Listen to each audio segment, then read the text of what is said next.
Kwa upande wa Jeshi la Polisi, tumeendelea kuliimarisha kwa kuboresha mazingira ya kazi na kuongeza miundombinu, ambapo vituo vya polisi 472 vimejengwa hadi ngazi ya kata na shehia. Halikadhalika tumeboresha makazi ya askari na kununua vitendea kazi ikiwemo magari na pikipiki kwa ajili ya kazi za utawala na operesheni.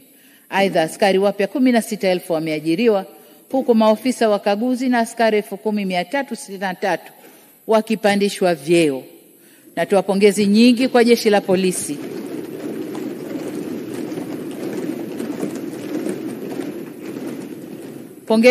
kwa Jeshi la Polisi kwa kazi kubwa na nzuri wanayoifanya.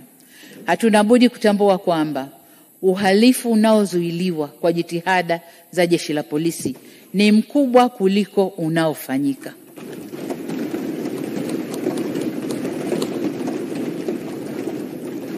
Kasi ya kuwabaini na kuwakamata wahalifu na kuwafikisha mahakamani imeongezeka.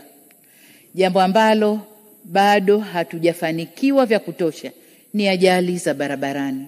Lazima nazo tuendelee kuzitafutia mwarobaini wake. Aidha, nalielekeza Jeshi la Polisi kuongeza jitihada katika kukomesha matukio ya watu kupotea.